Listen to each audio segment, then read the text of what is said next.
Magkukook na naman tayo. Ayan. So, cook tayo ng ginataang langka. Since dry na ito, so, lagyan natin ng olive oil. Cooking oil. Maingay man yung labas, oy. Okay.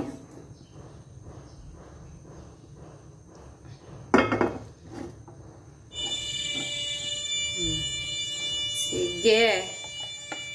Pasensya na kayo guys. Maingay yung surroundings. Ayan. Then, oh my God.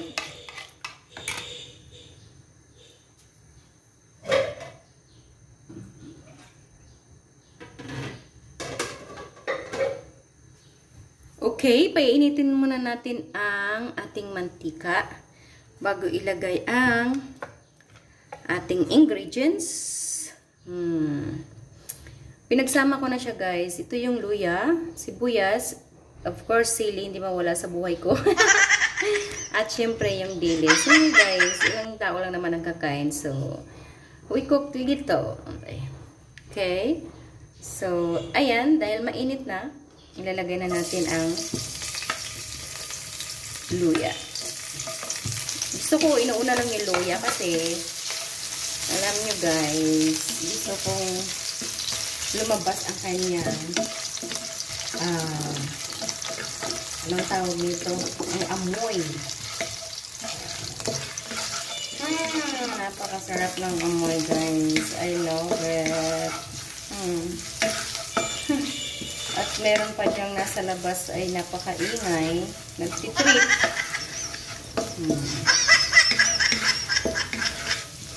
Diba?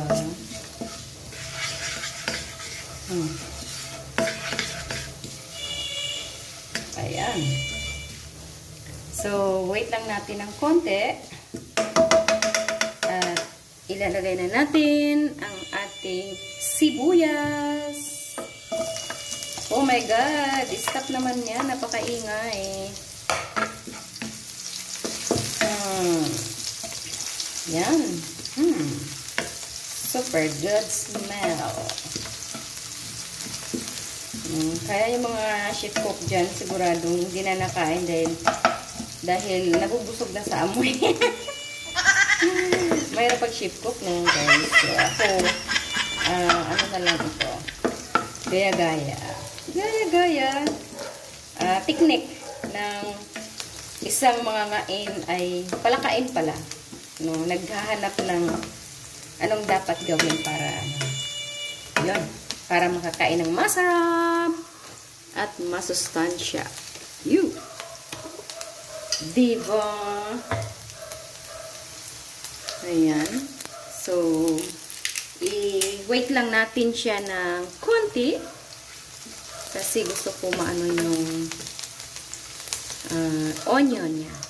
As usual, gusto ko ng crunchy little bit.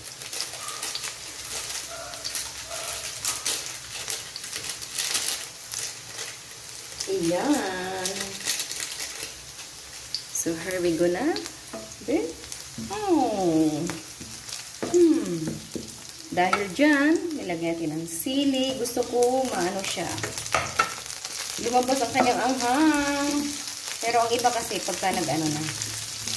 Pagka tapos na mag-ano yung langka. Pero dahil dyan, gusto ko munang lagay na at ang ating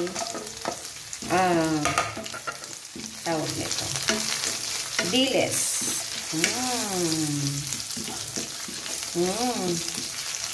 Diba guys? Sarap.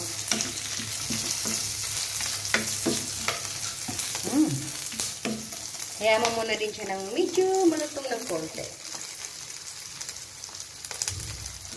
Diba? Amen. Ang sarap. So, ang ulam natin today ay langkang ginataan.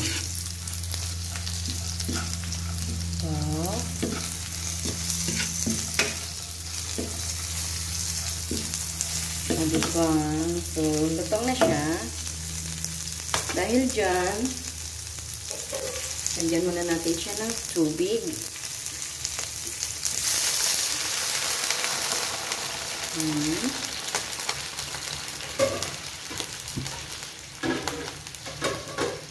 Natin kung ano. Yeah. Ayan. Pwede na siguro. Ayun. Sarap na ng amoy. At bago natin pakuluin, ilagay muna natin ang langka.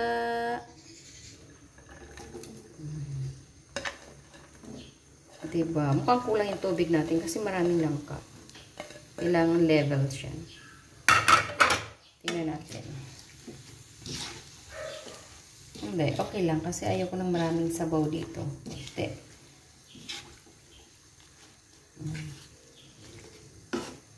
Ay, sarap eh.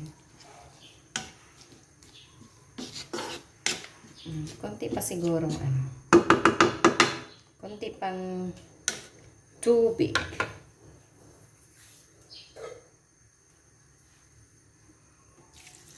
Okay. At syempre, kunting suka. Sila. Of course, lagyan natin ng paminta. At syempre, ang ating salt. Konti lang. Yan. At ang magic syrup na walang kasawa-sawa. Wow. Kasi gusto natin guys na masarap.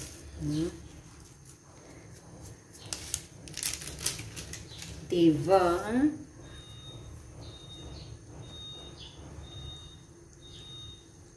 Ayan. So, ating pakuluan ng hanggang sa lumambot ang ating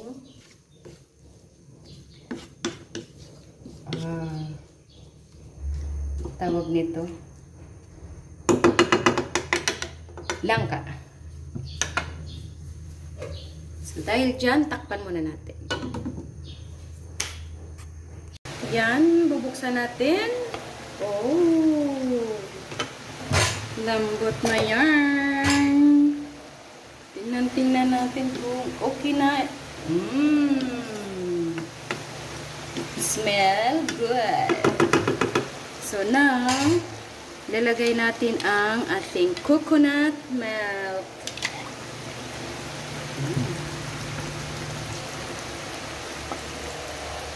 Yes! Yummy! Parang kukunti pa yung coconut. Hindi pa masyadong ano. What do you think? Lalagyan ko pa ng konti. Sure.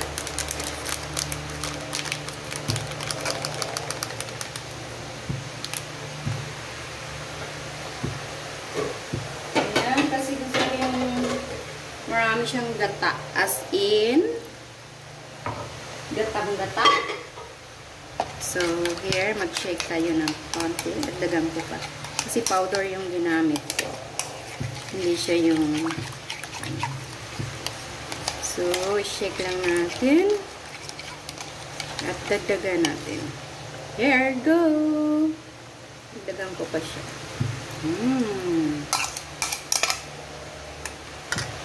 So, ayan.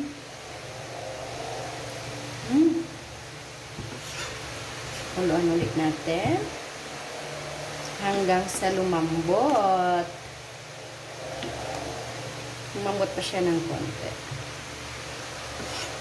So guys, kukubera natin ulit. Wait a little bit. And then, it will be done. Ayan, bubuksan natin.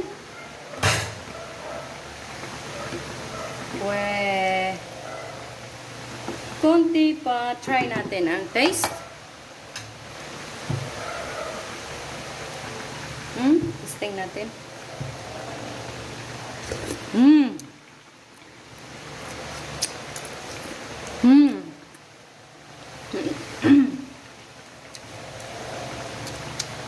Mm. Amazing. So, hayaan muna natin siyang nakakulo. Kasi medyo, ano pa, marami-rami pa ng kunting sabaw. So, hayaan mo muna siyang, yan. Wow! Kunti pang in-in, kumbaga. Kasi marami pa siyang sabaw. Amazing! So guys, kung ano, maraming salamat sa inyong panonood sa aking video. At kung meron kayong request na kaya kong lutuin, comment below na lang po.